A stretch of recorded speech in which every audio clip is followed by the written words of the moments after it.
bersama kami di podcast kita hari ini. Hari ini kita bakal bahas tentang wisata bahari di Kepulauan Riau. Sebenarnya apa sih yang ada di pikiran teman-teman jika membahas tentang wisata bahari di Kepulauan Riau? Ya, tentunya tentang laut yang jernih dan biru ya. Nah, di sini kita bakal bahas mulai dari ekonomi, lingkungan, teknologi, dan budayanya. Ini saya sudah bersama dengan teman-teman saya, yaitu ada Karissa, Vina, dan Debbie. Halo teman-teman semuanya. Halo Alex. Senang sekali ya kami udah bisa diundang untuk datang ke podcast kita hari ini. Terima kasih banyak ya. Sama-sama, aku juga senang sekali loh bisa berjumpa dengan teman-teman semua untuk membahas ini di sini. Iya, padahal aku juga lagi buru-buru banget kan. Tapi kebetulan baju kita juga sama nggak sih? Oh iya ya. Kebetulan Sama ya sama tema kita hari ini, wisata bahari kan? Iya, tema kita hari ini. Tema kita hari ini tentang wisata bahari di Kepulauan Riau. Oke, kita bahas mulai dari hal yang paling sederhana dulu ya. Menurut teman-teman apa sih yang teman-teman lihat hal yang paling menarik dari wisata di Kepulauan Riau ini? Kalau dilihat dari artikel yang pernah aku baca ya, Kepulauan Riau itu memang memiliki potensi yang sangat besar.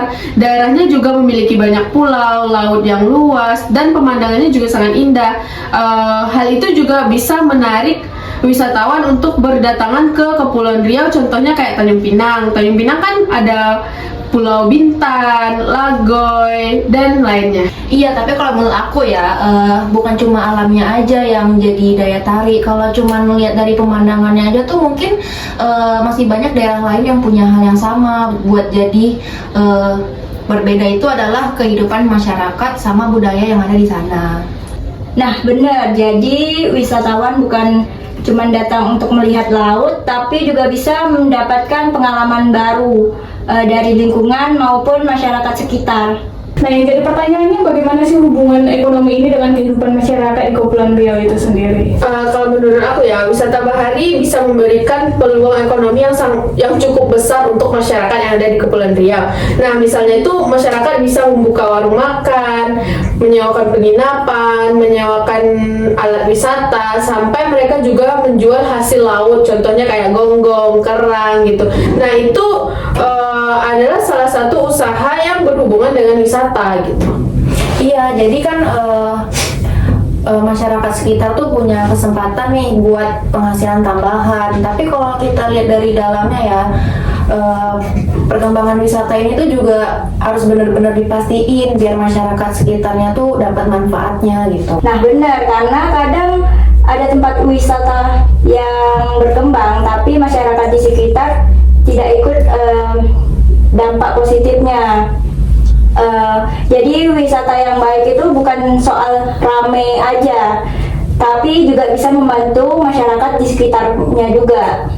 Iya benar sih, kadang kan tempat wisatanya ini bagus, tapi masyarakatnya ini kurang berpartisipasi juga. Buka usaha kan itu juga menjadi kendala utama ya dalam perekonomian masyarakat. Terus ada juga itu yang masyarakatnya banyak yang buka usaha, tapi lingkungan wisata bahari ini tidak memadai. Otomatis kan para wisatawan nggak datang dong, nggak tertarik dong datang ke tempat wisata tersebut. Nah, itu juga salah satu wisatawan yang itu juga salah satu bikin wisatawan tidak menarik, tidak menarik untuk berkunjung ke tempat sana gitu. Karena selain lingkungannya yang kotor kan pasti mereka mau kayak apa ya? Tempatnya yang nyaman gitu. Dan pantai-pantainya yang bagus nggak sih? Iya, karena kan buat apa ya? Buat foto-foto. Iya, foto-foto. Masa iya kita foto-foto terus ada sampah-sampah? Iya, karena kan yang dicari wisatawan itu pemandangan atau tempatnya yang indah gitu. Iya. Dan makanannya juga nggak sih? Ya kulinernya gitu. Kulinernya.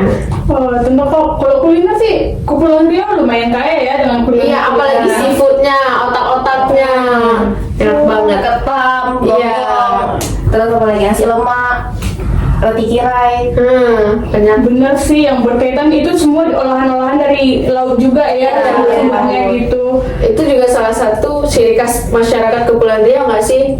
Iya, karena selain ada juga tradisinya ya kayak apa ya, adat-adat di Kepulauan Riau tuh tradisinya apa aja Masih sih? kental gitu nggak sih? Contohnya kayak Pulau Penyengat gitu. Iya, Nah. benar banget. Oh iya, kalau Pulau Penyengat itu kan masih tradisional semua Iya. ya. Jadi budaya Melayu itu masih Melayu banget gitu ya. Betul, Melayu banget. Karena kalau nggak salah katanya di sana yang tinggal orang Islam semua.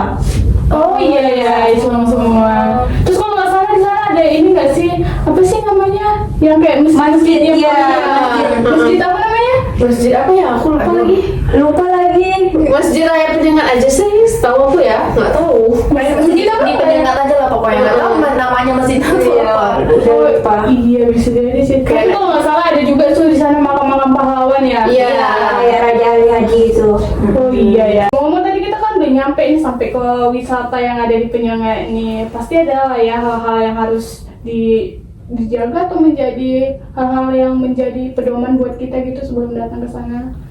Kalau setahu aku ya, contohnya tuh kayak orang bilang ya, ini nggak tahu ya mitos atau gimana, tapi aku pernah dengar katanya kalau kesana bawa pacar dengan niat yang jelek itu nanti kita baliknya kita bakalan ada masalah gitu sama pacar kita. Tapi nggak tahu ya itu benar atau mitos. Tapi katanya sih sepengalaman orang-orang yang aku dengar juga, katanya emang iya kalau niatnya buruk. Berarti kita datang ke sana nggak boleh berniat buruk lah ya. Iya, jadi tetap harus menghargai budaya lokal lah gitu. Iya. Jadi ke sana tuh kita nggak cuma cari keuntungannya aja gitu. Jadi kita harus menghargai lah budaya lokal mereka di sana gitu. Oh iya ya bisa juga sih. Berarti kita nanti kalau misalnya udah nyampe di sana, berarti kita harus beradaptasi dong dengan budaya mereka gitu. Dan kalau kita ke sana itu omongan kita harus dijaga gitu. Nanti takutnya masyarakat yang ada di sekitar sana tersinggung dengan omongan yang kita keluarkan gitu. Ya nggak boleh Iya. ngomong kotor juga. Ya, itu kan sama aja dengan omongan kita Iya. dijaga. Iya, apalagi kan itu udah budaya lokal mereka gitulah. Apalagi udah sejak lama gitu kan nggak mungkin banget kita kesana terus merusak Suasana di sana ya kan. Apalagi itu kan peninggalan pahlawan ya sejarah. Sejarah pahlawan itu masih di sana ya. Berarti masih sangat-sangat kental lah ya dengan budayanya. Iya, Iya. benar. Nah, berarti para wisatawan juga kan kalau misalnya datang bisa dong belajar di sana tentang budaya-budaya Melayu itu gitu Bisa kan. banget. Terus di sana kan kalau misalnya kita jalan ke sana atau berkunjung ke sana itu mereka juga menyiapkan tour guide-nya aja, menyiapkan tour guide nggak sih? Setahu aku ya kemarin soalnya aku pernah wawancara ke sana. Di situ ada salah satu bapak penjaga makam. Nah di situ kan aku wawancara bapaknya tuh. Nah di situ mereka menjelaskan semuanya yang ada di Penyengat, aturannya, sejarah makamnya gitu.